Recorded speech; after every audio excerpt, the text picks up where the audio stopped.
I want to talk about the effect of the Industrial Revolution and scientific revolutions on the ethics and values in Western secular society.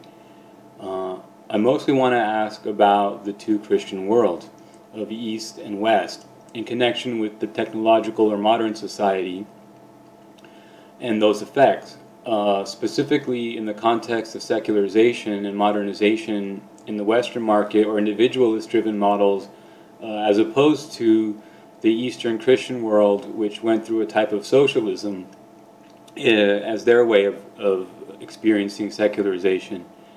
It seems that a materialist view is rooted in the scientific and industrial revolutions.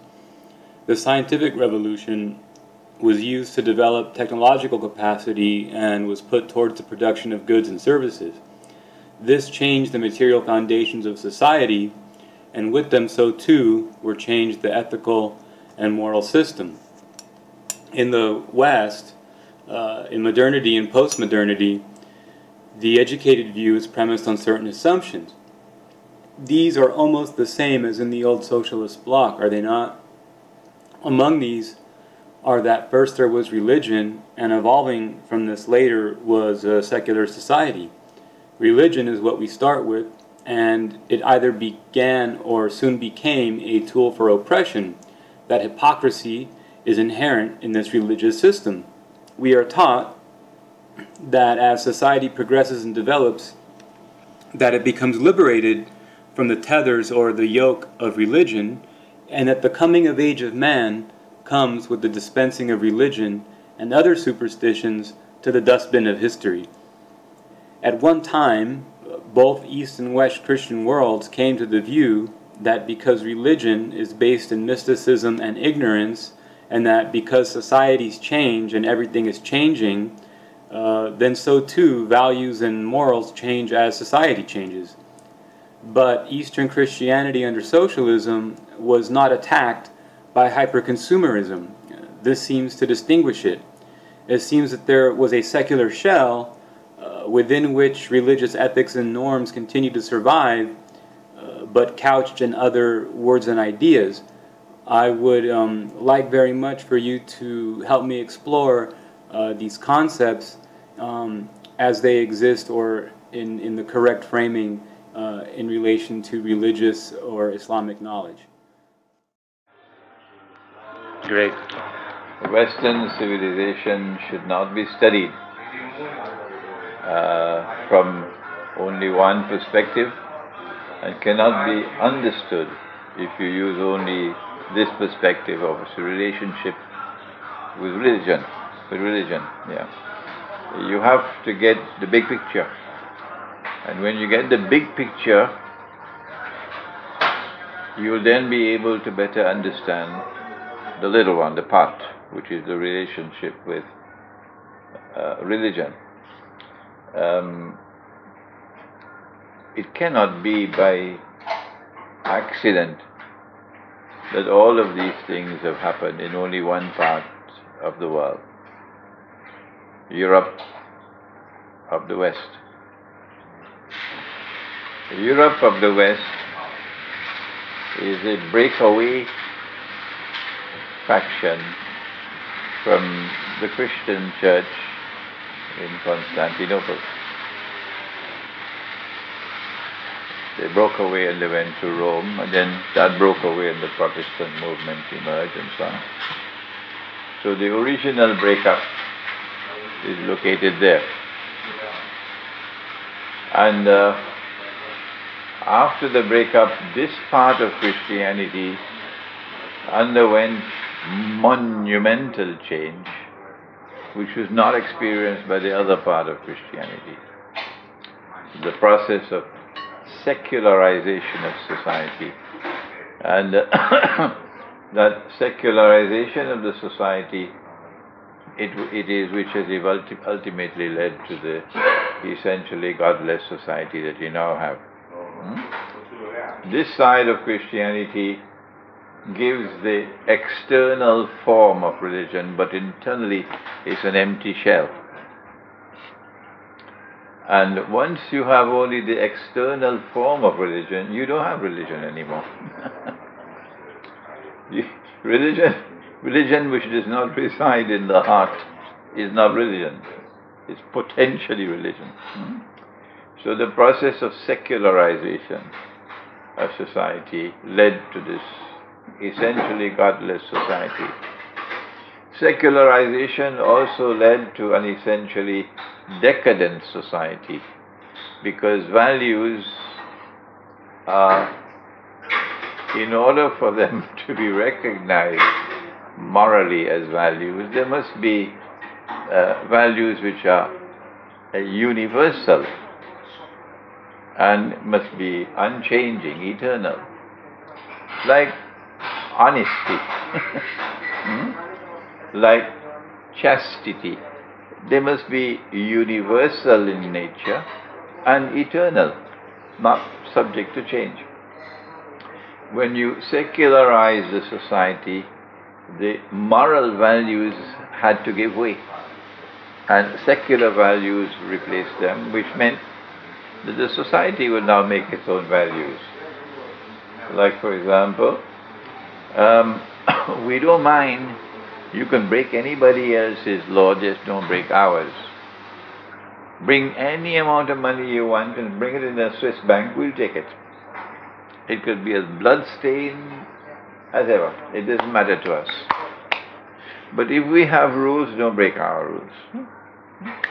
This is a concept of morality, of values, which is absolutely foreign to the religious way of life. But yes, this is Switzerland. This is Switzerland. Secular values cannot be universalized. They are particular, they belong to one people.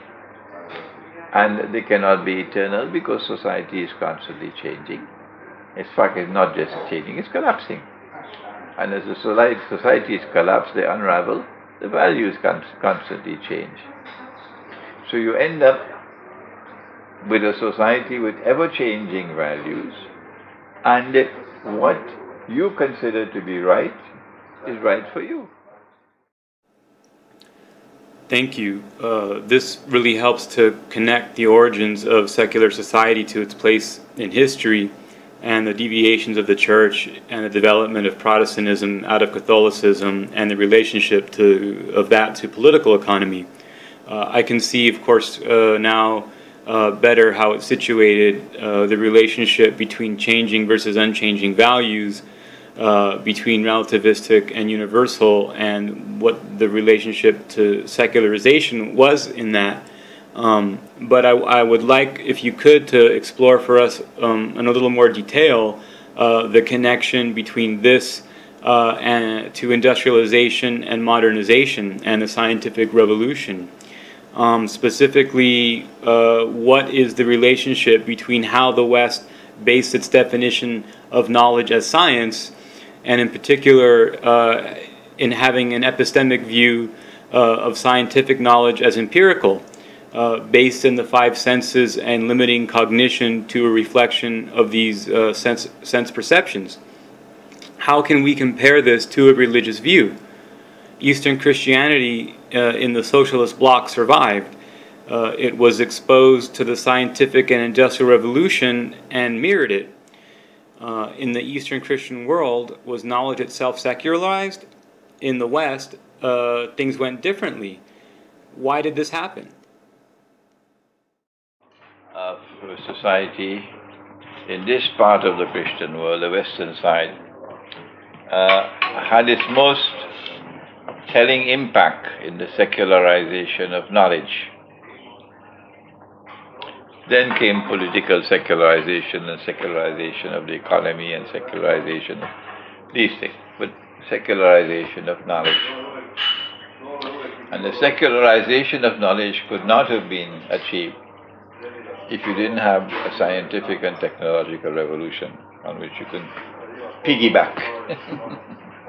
The scientific and technological revolution gave to the world what is known as the scientific method. And the scientific method is woefully deceptive and inadequate. the way it is presented. Very few can recognize it. The scientific method led us to the conclusion that the only valid knowledge is knowledge which comes from external observation and inquiry and experimentation, things that can be perception and rationality. And if something resided beyond human observation, it could never be known. Therefore, it could never qualify as knowledge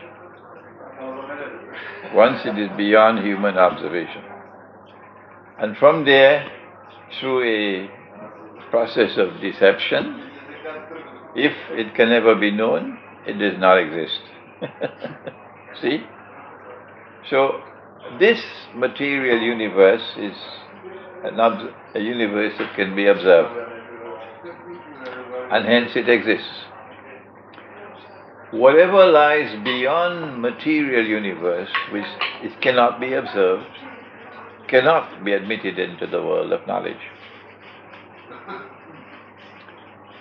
And so a world existing beyond this world is a world we can never know. And then came the last piece, a world that does not exist. And so came from secularism the passage to materialism. Materialism is not attachment to material things. Materialism is the philosophical belief that there is no reality beyond material reality. That's materialism. And if there is no reality beyond material reality, then there is no place for religion, and hence automatically, eventually, you discard religion the way you discard old clothes and you become atheist. This is the passage that took place in this part of the Christian world. And so today they have the marriage of a man with another man, and you get a marriage certificate, and many Christian churches are endorsing it. Yeah. The other part of the Christian world, it was never a part of the scientific and technological revolution. The other part of the Christian world never suffered from this secularization of knowledge.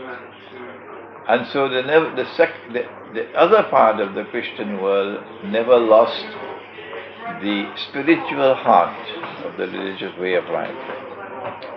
So long as you continue to believe in and hold on to the spiritual heart of the religious way of life, you cannot lose values. You might make a mistake, but you'll accept that you made a mistake. But honesty is still honesty, despite you. This time, over here they change the value, but over there it remains. See? So that is what has happened in the Christian world. Why and how did this mysterious change take place? In stages. First stage is to break away from the mother church.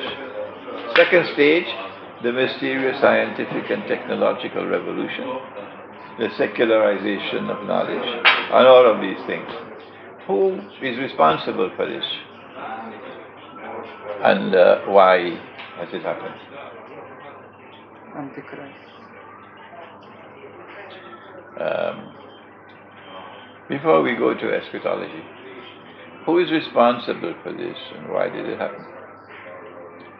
You can sometime catch a thief by footprints and fingerprints. Yeah. Footprints and the key is out there. Yeah. Footprints and fingerprints. Footprints and fingerprints. So to catch this thief, you can see his footprints. That this part of the Christian world now exonerates the Jews from the crucifixion. They are not to be blamed. Vatican. This part of the Christian world now has an obsession with the Holy Land. This part of the Christian world launches something called the Crusades. And when they launch their crusades, it's not Christian crusades at all, because they're attacking their own Christian brothers. Yeah. This part of the Christian world eventually liberates Jerusalem and the Holy Land.